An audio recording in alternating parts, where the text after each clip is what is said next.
श्री आदित्य कवचम विनियोगः। ओम अस्य श्री आदित्य कवच स्तोत्र महामंत्रस्य अगस्त्यो भगवान् ऋषिः अनुष्टुप् छन्दः आदित्यो देवता श्रीं बीजं ह्रीं शक्तिः सूं कीलकं मम आदित्य प्रसाद सिद्ध्यर्थे पाठे विनियोगः। जपा कुसुम संकाशं द्विभुजं पद्महस्तकं सिन्दूराम्बरमाल्यं च रक्तगन्धानुलेपनं माणिक्यरत्नखचित सर्वाभरणभूषितं सप्ताश्वरथवाहं तु मेरुं चैव प्रदक्षिणं देवासुरवरैर्वन्द्यं घृणिभिः परिसेवितं ध्यायेत् पठेत् सुवर्णाभं सूर्यस्य कवचं मुदा घृणिः पातु शिरोदेशे सूर्यः पातु ललाटकम् आदित्यो लोचने पातु श्रुति पातु दिवाकरः घ्राणं पातु सदा भानुः मुखं पातु सदा रविः जिह्वां पातु जगन्नेत्रः कंठं पातु विभावसुः स्कन्धौ ग्रहपतिः पातु भुजौ पातु प्रभाकरः करावब्जकरः पातु हृदयं पातु नभोमणिः द्वादशात्मा कटिं पातु सविता पातु सक्थिनी ऊरू पातु सुरश्रेष्ठो जानुनी पातु भास्करः जङ्घे मे पातु मार्तण्डो गुल्फौ पातु तुषाम्पतिः पादौ दिनमणिः पातु मित्रोऽखिलं वपुः आदित्यकवचं पुण्यमभेद्यं वज्रसन्निभं सर्वरोगभयादिभ्यो मुच्यते नात्र संशयः संवत्सरमुपासित्वा साम्राज्यपदवीं लभेत् अशेषरोगशान्त्यर्थं ध्यायेदादित्यमण्डलम् अनेकरत्नसंयुक्तं स्वर्णमाणिक्यभूषणं कल्पवृक्षसमाकीर्णं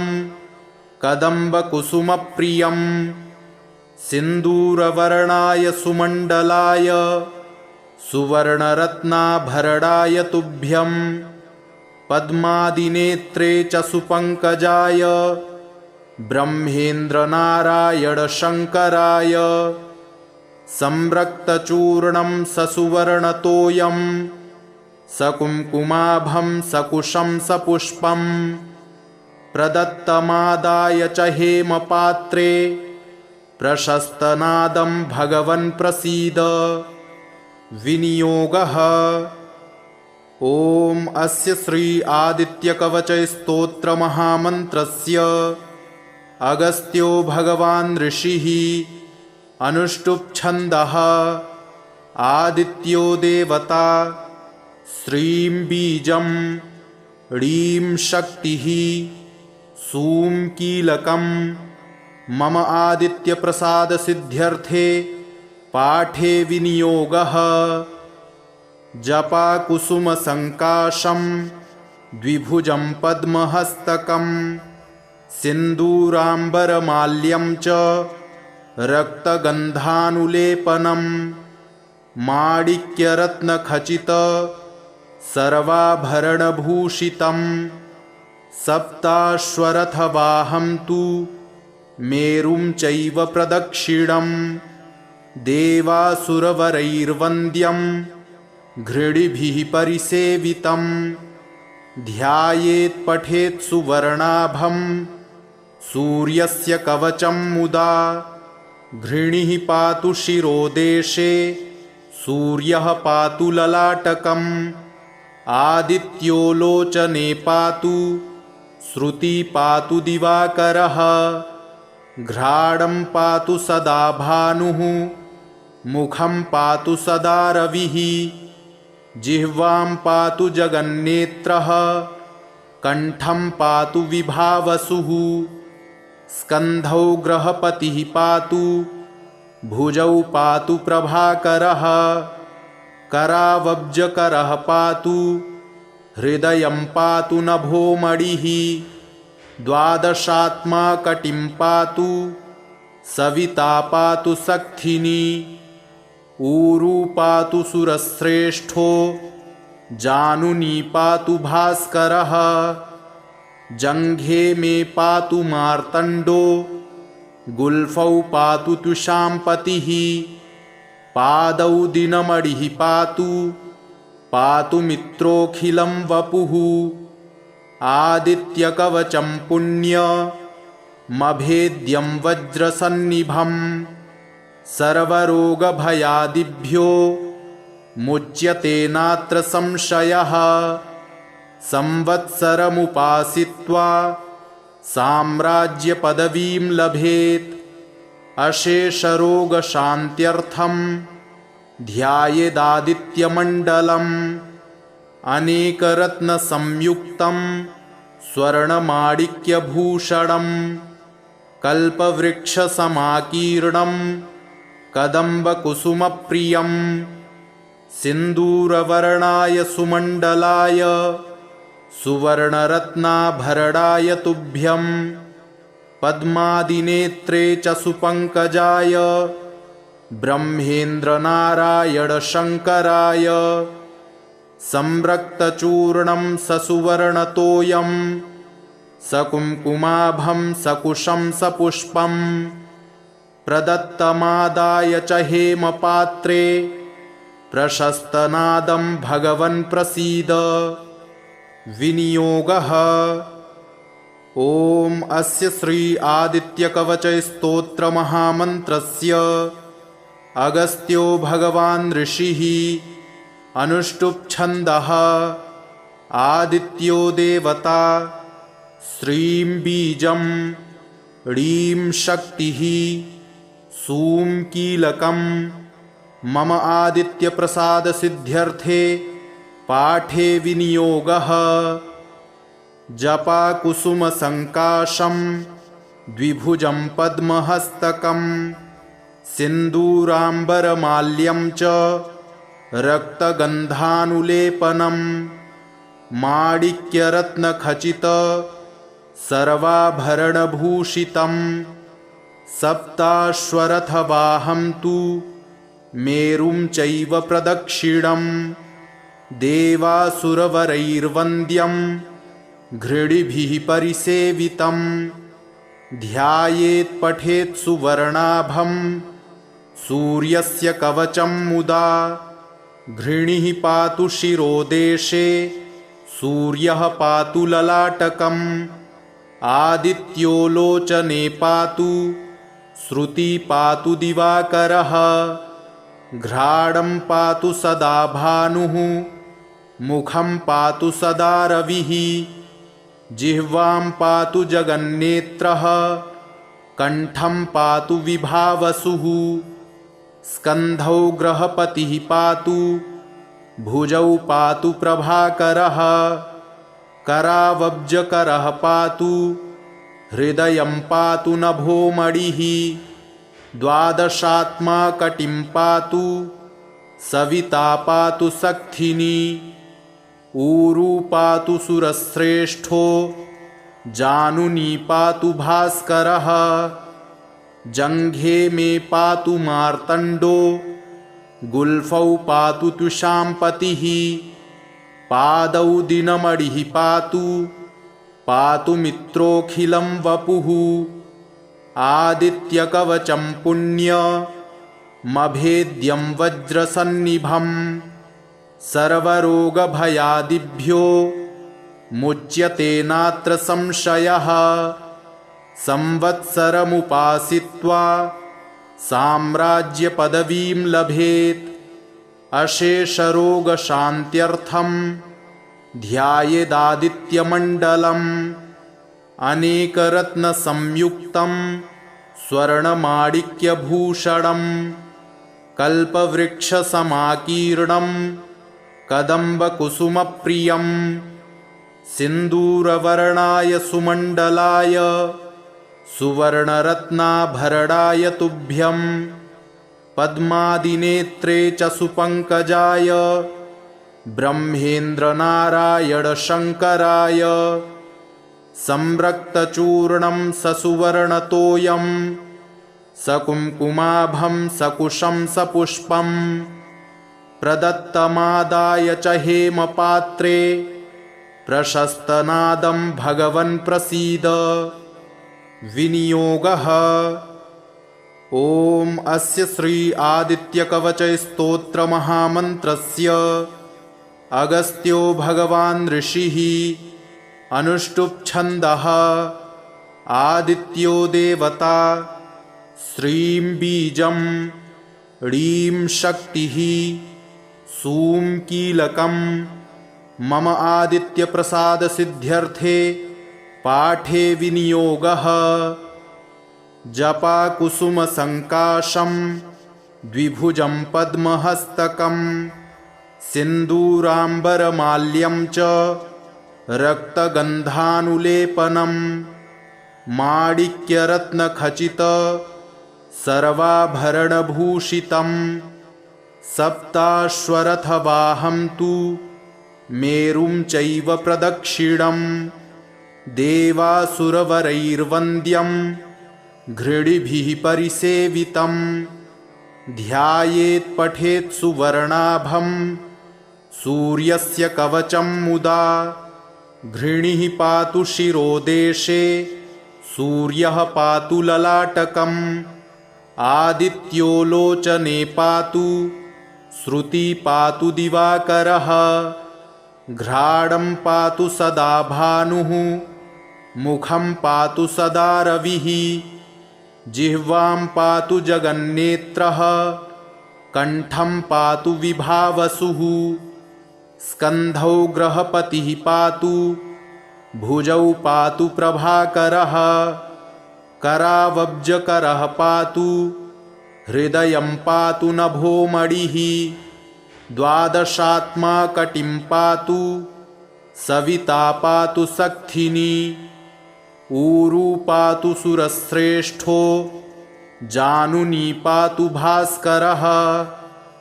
जङ्घे मे पातु मार्तण्डो गुल्फौ पातु तुषाम्पतिः पादौ दिनमणिः पातु मित्रोऽखिलं वपुः आदित्यकवचं पुण्यमभेद्यं वज्रसन्निभं सर्वरोगभयादिभ्यो मुच्यते नात्र संशयः संवत्सरमुपासित्वा साम्राज्यपदवीं लभेत् अशेषरोगशान्त्यर्थं ध्यायेदादित्यमण्डलम् अनेकरत्नसंयुक्तं स्वर्णमाणिक्यभूषणं कल्पवृक्षसमाकीर्णं कदम्बकुसुमप्रियं सिन्दूरवर्णाय सुमण्डलाय सुवर्णरत्नाभरणाय तुभ्यं पद्मादिनेत्रे च सुपङ्कजाय ब्रह्मेन्द्रनारायणशङ्कराय संरक्तचूर्णं ससुवर्णतोयं सकुङ्कुमाभं सकुशं सपुष्पं प्रदत्तमादाय च हेमपात्रे प्रशस्तनादं भगवन् प्रसीद। विनियोगः। ॐ अस्य श्री आदित्यकवचस्तोत्रमहामन्त्रस्य अगस्त्यो भगवान् ऋषिः अनुष्टुप् छन्दः आदित्यो देवता श्रीं बीजं ह्रीं शक्तिः सूं कीलकं मम आदित्यप्रसादसिद्ध्यर्थे पाठे विनियोगः। जपाकुसुमसङ्काशं द्विभुजं पद्महस्तकं सिन्दूराम्बरमाल्यं च रक्तगन्धानुलेपनं माणिक्यरत्नखचित सर्वाभरणभूषितं सप्ताश्वरथवाहं तु मेरुं चैव प्रदक्षिणं देवासुरवरैर्वन्द्यं घृणिभिः परिसेवितं ध्यायेत् पठेत् सुवर्णाभं सूर्यस्य कवचं मुदा घृणिः पातु शिरोदेशे सूर्यः पातु ललाटकम् आदित्यो लोचने पातु श्रुति पातु दिवाकरः घ्राणं पातु सदा भानुः मुखं पातु सदा रविः जिह्वां पातु जगन्नेत्रः कण्ठं पातु विभावसुः स्कन्धौ ग्रहपतिः पातु भुजौ पातु प्रभाकरः करावब्जकरः पातु हृदयं पातु नभोमणिः द्वादशात्मा कटिं पातु सविता पातु सक्थिनी ऊरू पातु सुरश्रेष्ठो जानुनी पातु भास्करः जङ्घे मे पातु मार्तण्डो गुल्फौ पातु तुषाम्पतिः पादौ दिनमणिः पातु मित्रोऽखिलं वपुः आदित्यकवचं पुण्यमभेद्यं वज्रसन्निभं सर्वरोगभयादिभ्यो मुच्यते नात्र संशयः संवत्सरमुपासित्वा साम्राज्यपदवीं लभेत् अशेषरोगशान्त्यर्थं ध्यायेदादित्यमण्डलम् अनेकरत्नसंयुक्तं स्वर्णमाणिक्यभूषणं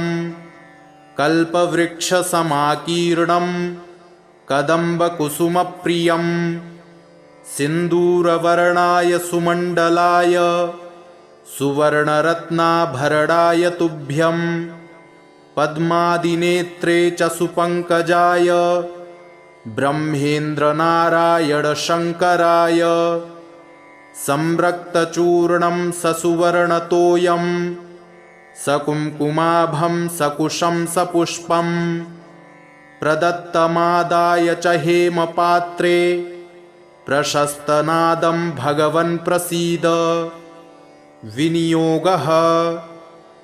ॐ अस्य श्री आदित्यकवचस्तोत्रमहामन्त्रस्य अगस्त्यो भगवान् ऋषिः अनुष्टुप् छन्दः आदित्यो देवता श्रीं बीजं ह्रीं शक्तिः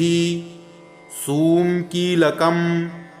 मम आदित्यप्रसादसिद्ध्यर्थे पाठे विनियोगः।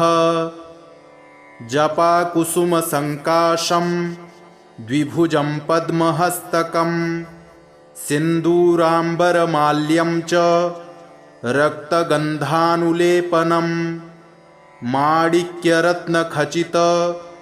सर्वाभरणभूषितं सप्ताश्वरथवाहं तु मेरुं चैव प्रदक्षिणं देवासुरवरैर्वन्द्यं घृणिभिः परिसेवितं ध्यायेत् पठेत् सुवर्णाभं सूर्यस्य कवचं मुदा घृणिः पातु शिरोदेशे सूर्यः पातु ललाटकम् आदित्यो लोचने पातु श्रुति पातु दिवाकरः घ्राणं पातु सदा भानुः मुखं पातु सदा रविः जिह्वां पातु जगन्नेत्रः कण्ठं पातु विभावसुः स्कन्धौ ग्रहपतिः पातु भुजौ पातु प्रभाकरः करावब्जकरः पातु हृदयं पातु नभोमणिः द्वादशात्मा कटिं पातु सविता पातु सक्थिनी ऊरू पातु सुरश्रेष्ठो जानुनी पातु भास्करः जङ्घे मे पातु मार्तण्डो गुल्फौ पातु तुषाम्पतिः पादौ दिनमणिः पातु मित्रोऽखिलं वपुः आदित्यकवचं पुण्यमभेद्यं वज्रसन्निभं सर्वरोगभयादिभ्यो मुच्यते नात्र संशयः संवत्सरमुपासित्वा साम्राज्यपदवीं लभेत् अशेषरोगशान्त्यर्थं ध्यायेदादित्यमण्डलम् अनेकरत्नसंयुक्तं स्वर्णमाणिक्यभूषणं कल्पवृक्षसमाकीर्णं कदम्बकुसुमप्रियं सिन्दूरवर्णाय सुमण्डलाय सुवर्णरत्नाभरणाय तुभ्यं पद्मादिनेत्रे च सुपङ्कजाय ब्रह्मेन्द्रनारायणशङ्कराय संरक्तचूर्णं ससुवर्णतोयं सकुङ्कुमाभं सकुशं सपुष्पं प्रदत्तमादाय च हेमपात्रे प्रशस्तनादं भगवन् प्रसीद विनियोगः। ॐ अस्य श्री आदित्यकवचस्तोत्रमहामन्त्रस्य अगस्त्यो भगवान् ऋषिः अनुष्टुप् छन्दः आदित्यो देवता श्रीं बीजं ह्रीं शक्तिः सूं कीलकं मम आदित्यप्रसादसिद्ध्यर्थे पाठे विनियोगः। जपाकुसुमसङ्काशं द्विभुजं पद्महस्तकं सिन्दूराम्बरमाल्यं च रक्तगन्धानुलेपनं माणिक्यरत्नखचित सर्वाभरणभूषितं सप्ताश्वरथवाहं तु मेरुं चैव प्रदक्षिणं देवासुरवरैर्वन्द्यं घृणिभिः परिसेवितं ध्यायेत् पठेत् सुवर्णाभं सूर्यस्य कवचं मुदा घृणिः पातु शिरोदेशे सूर्यः पातु ललाटकम् आदित्यो लोचने पातु श्रुति पातु दिवाकरः घ्राणं पातु सदा भानुः मुखं पातु सदा रविः जिह्वां पातु जगन्नेत्रः कण्ठं पातु विभावसुः स्कन्धौ ग्रहपतिः पातु भुजौ पातु प्रभाकरः करावब्जकरः पातु हृदयं पातु नभोमणिः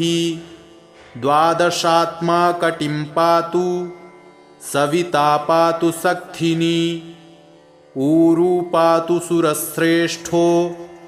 जानुनी पातु भास्करः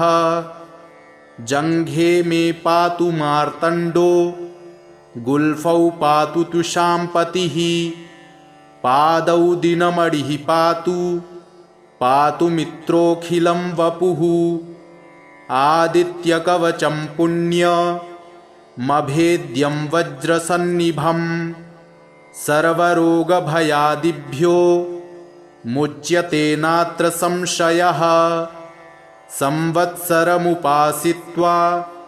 साम्राज्यपदवीं लभेत् अशेषरोगशान्त्यर्थं ध्यायेदादित्यमण्डलम् अनेकरत्नसंयुक्तं स्वर्णमाणिक्यभूषणं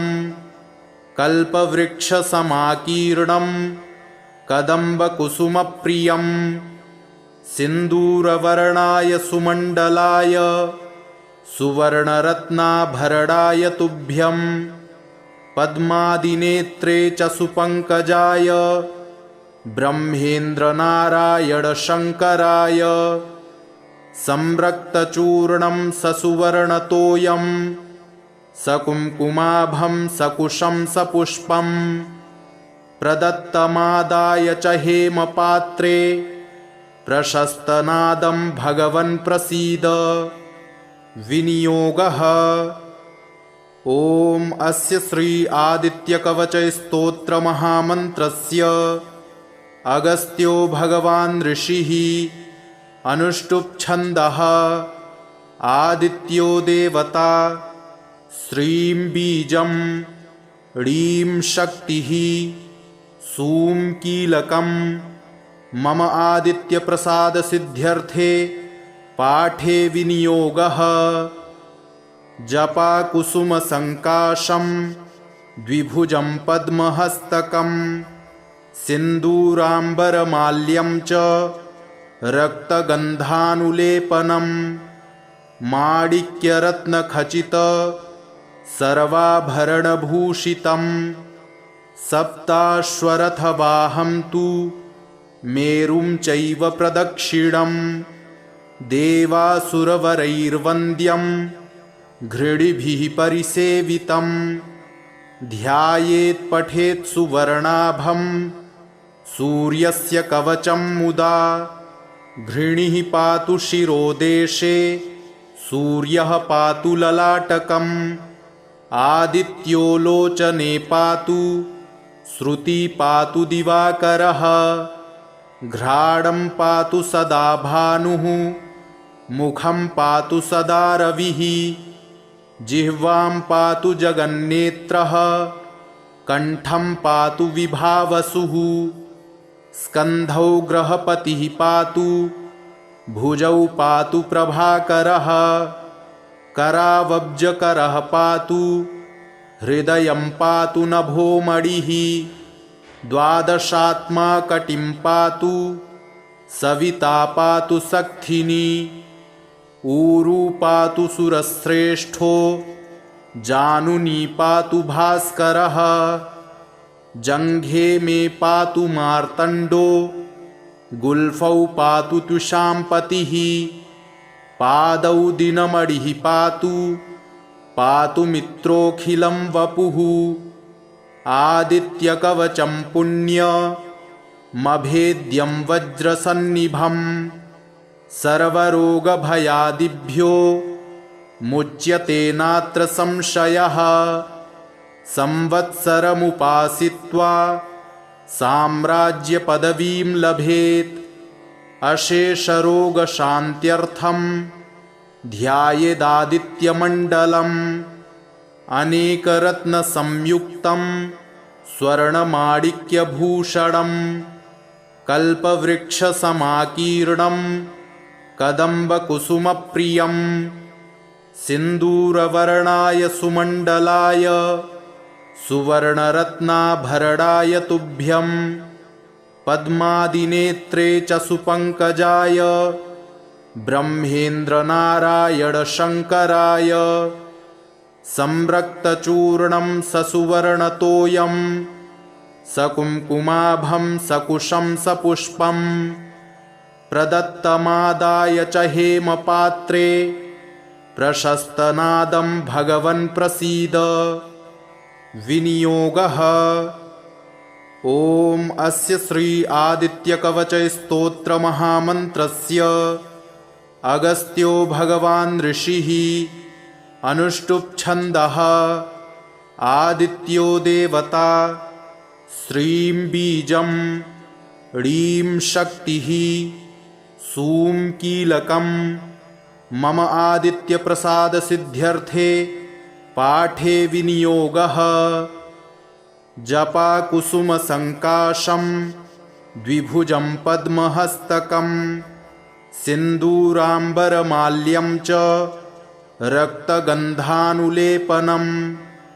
माणिक्यरत्नखचित सर्वाभरणभूषितं सप्ताश्वरथवाहं तु मेरुं चैव प्रदक्षिणं देवासुरवरैर्वन्द्यं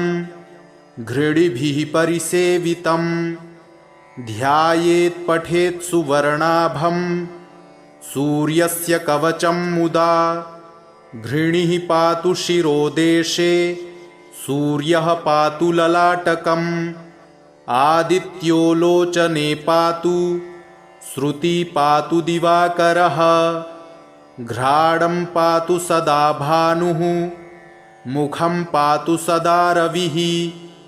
जिह्वां पातु जगन्नेत्रः कंठं पातु विभावसुः स्कन्धौ ग्रहपतिः पातु भुजौ पातु प्रभाकरः करावब्जकरः पातु हृदयं पातु नभोमणिः द्वादशात्मा कटिं पातु सविता पातु सक्थिनी ऊरू पातु सुरश्रेष्ठो जानुनी पातु भास्करः जङ्घे मे पातु मार्तण्डो गुल्फौ पातु तुषाम्पतिः पादौ दिनमणिः पातु मित्रोऽखिलं वपुः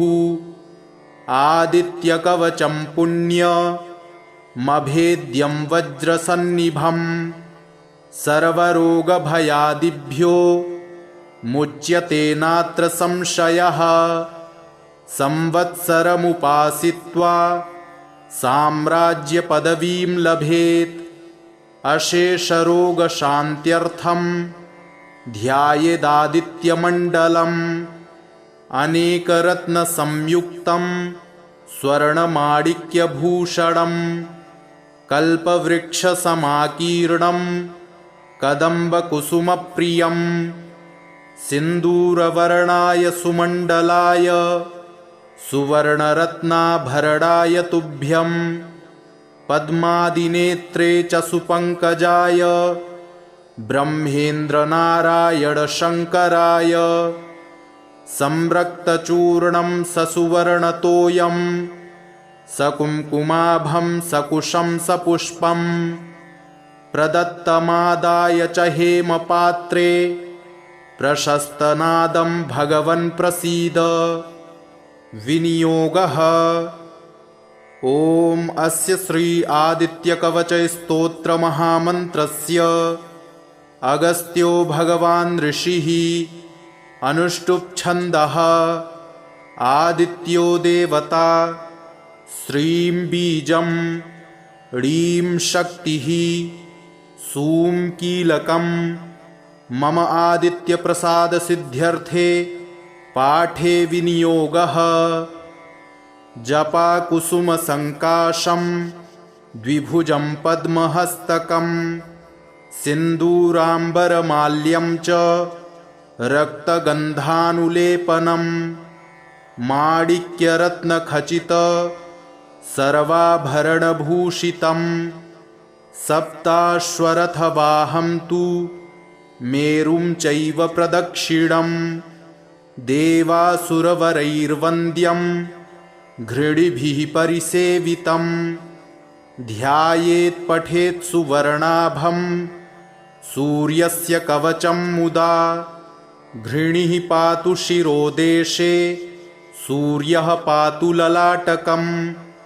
आदित्यो लोचने पातु श्रुति पातु दिवाकरः घ्राणं पातु सदा भानुः मुखं पातु सदा रविः जिह्वां पातु जगन्नेत्रः कंठं पातु विभावसुः स्कन्धौ ग्रहपतिः पातु भुजौ पातु प्रभाकरः करावब्जकरः पातु हृदयं पातु नभोमणिः द्वादशात्मा कटिं पातु सविता पातु सक्थिनी ऊरू पातु सुरश्रेष्ठो जानुनी पातु भास्करः जङ्घे मे पातु मार्तण्डो गुल्फौ पातु तुषाम्पतिः पादौ दिनमणिः पातु मित्रोऽखिलं वपुः आदित्यकवचं पुण्यमभेद्यं वज्रसन्निभं सर्वरोगभयादिभ्यो मुच्यते नात्र संशयः संवत्सरमुपासित्वा साम्राज्यपदवीं लभेत् अशेषरोगशान्त्यर्थं ध्यायेदादित्यमण्डलम् अनेकरत्नसंयुक्तं स्वर्णमाणिक्यभूषणं